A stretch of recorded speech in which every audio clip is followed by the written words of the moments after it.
السلام عليكم ورحمة الله وبركاته حبايب قلبي، يا رب تكونوا كويسين جميعا وبخير. هنعمل النهاردة مع بعض فكرة بقى يعني جميلة جدا. هنعمل إعادة تدوير للجراب ده. طبعا الجراب ده يعني كان في الأول جميل جدا وكان عملي خالص بس باظ وأنا ركنته. هعمله إعادة تدوير دلوقتي بقى معاكم، واللي عنده جراب كده قديم يطلعه ونعمله إعادة تدوير مع بعض. أول حاجة هعملها هجيب قطعة قماش جينز زي ما انتم شايفين كده، وابتدي اخد علامات. احط الجراب بتاعي كده واخد علامات حوالي سنتي ونص من كل اتجاه، او سنتي يعني، بالتقريب كده سنتي سنتي ونص بكتير قوي. نعمل علامات كده بالقلم عشان كل ده طبعا هيتقص. لو ما عندكيش جراب تعملي عليه الفكرة دي، ممكن برضو بورق الفوم تستخدميه كأنه بالظبط اللي هو كأنه الجراب يعني، وتطبقي الفكرة دي. تجيبي الجنس وتلزقيه على ورق الفوم، وهتطلع برضو فكرة جميلة جدا.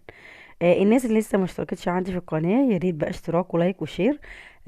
تفعلوا الجرس على كلمة الكل. هتلاقوا علامة جرس كده تحت الفيديو، اضغطوا عليها واختاروا كلمة الكل عشان يوصلكوا اشعار بكل فيديوهاتي وتقدروا تتابعوني. تابعوني للاخر، الفكرة جميلة جدا وان شاء الله تعجبكم. فكرة سهلة جدا وحلوة، يعني كلنا عندنا جرابات قديمة واتركنت، فاحنا ممكن نعمل اعادة تدوير ليها وتبقى شكلها جميل جدا. طبعا انا قصيتها هنا كده، وزي ما قلت لكم عملت حوالي سنتي او سنتي ونص من كل اتجاه. هعمل ايه بقى؟ هاخد طبعا لازم افرغ العلامات بتاعه الكاميرا والحاجات دي. هعمل علامة برضو بالقلم عشان ابتدي ان انا افرغها. هعمل للمكان بتاع الكاميرا، واعمل كمان علامة للسماعة.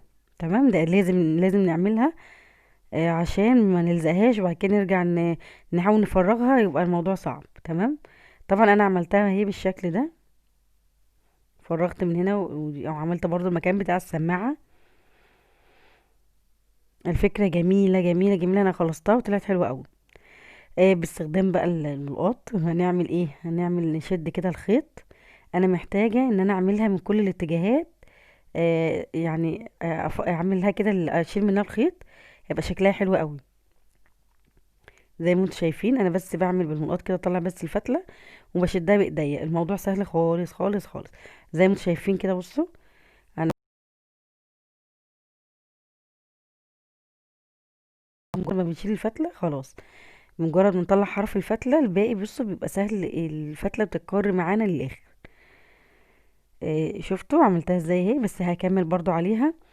محتاجه السنتي الزياده اللي انا عملته هو ده كله افرغه، اسحب منه الخيط بالشكل ده. شكلها جميل جدا جدا جدا في الاخر، والله هتعجبكم، انا عارفه ان هي هتعجبكم.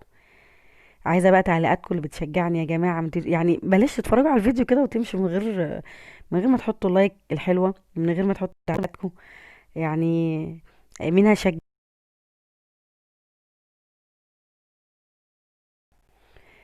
نسحب بقى كده الفتله، يعني سهله جدا جدا جدا. تمام اهي، سهله خالص. طبعا انا عملتها كلها من جميع الاتجاهات، وقصيت قطعه كده مربعه، انا عملتها برضو بنفس الطريقه، وقصيت شريطين كمان اهم. هفرغهم برضو من الخيط كده برضو بس من اتجاه واحد. القطعتين بنفس الطريقة من اتجاه واحد بس. وطبعا القطعة المربعة انا عاملاها زي ما انتوا شايفين كده، انا عملت الشريطين اهو من ناحية واحدة بس. ادي الشريط وادي الشريط التاني كده خلصوا، والقطعة المربعة طبعا عاملاها من الاول.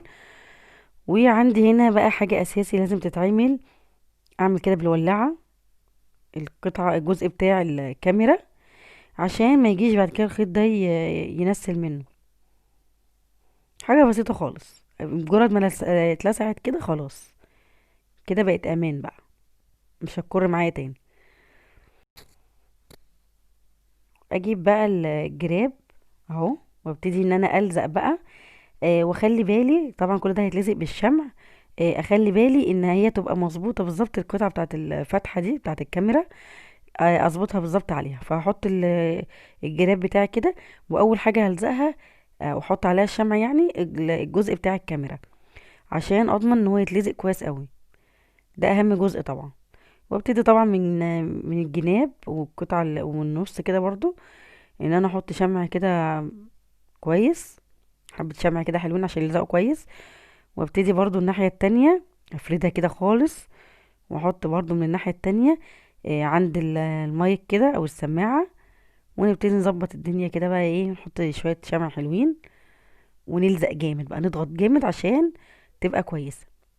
بسرعة يا جماعة تعملوا لي اشتراك بقى، وفعلوا زر الجرس زي ما قلت لكم على كلمة الكل. تمام. تعليقاتكم بقى يا حبايبي اللي بتشجعني. زي ما قلت لكم بقى، الشرايط اهي اللي احنا عملناها، انا عاملاها بزيادة، يعني انا عاملاها على اساس تبقى في اتجاه واحد بس. يعني هي تبقى زيادة عادي، مش مشكلة، اخد المقاس بتاعي، والباقي زيادة كده امسكها اقصها.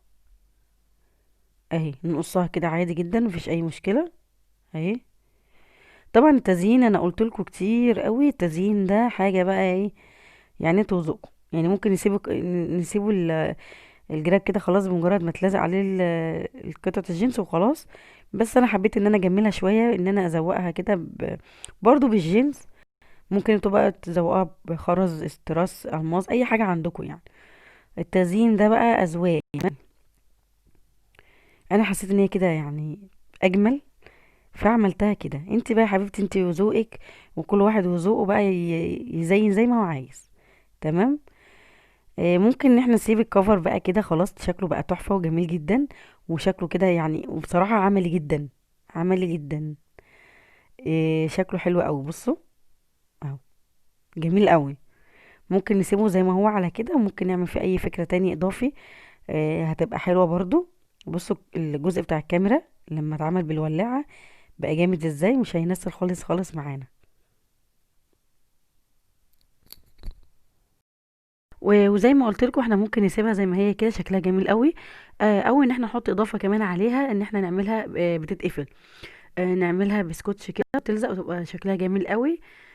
زي ما انتم شايفين، قصيت حته شريط وعملته بنفس الفكره بتاعت الجراب، عملته مشرشر كده من كل الاتجاهات اهو. لزقت كده بالشمع، وهحط بقى الناحيه التانية السكوتش بتاعي.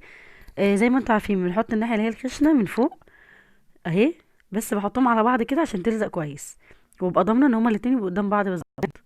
بالشكل ده نحط شويه شمع كده حلوين، وطبعا الناحيه التانية برضو نحط عليها شويه شمع كده كويسين برضو عشان تلزق حلو. فكره جميله جدا وسهله، وعملنا اعاده تدوير للجراب بتاعنا، شكله حلو وروعه. زي ما قلت لكم، ممكن لو ما فيش جراب قديم ان احنا نعمله اعاده تدوير، ممكن بورق الفوم. وطبعا عشان الحته دي كده نداري شكلها ويبقى شكلها حلو برضو، قصيت قطعه كده مربعه من الجينز برضو، وعملتها بنفس الفكره، وهلزقها هنا. برضو عشان يعني تخلي برضو الجزء ده كده يبقى متين شويه اهي.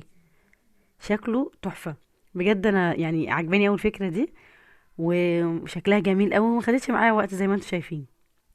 جميله جدا، شكله حلو قوي صح. قولوا لي بقى رايكم في التعليقات. وان شاء الله الفكره تعجبكم، وان شاء الله تقدروا تنفذوها. ويا ريت يعني لو حد نفذ الفكره يقول لي في التعليقات. آم، ان شاء الله ابقى معاكم تاني قريب بفكره جديده، ان شاء الله مش هتاخر عليكم. واستودعكم الله يا حبايب قلبي.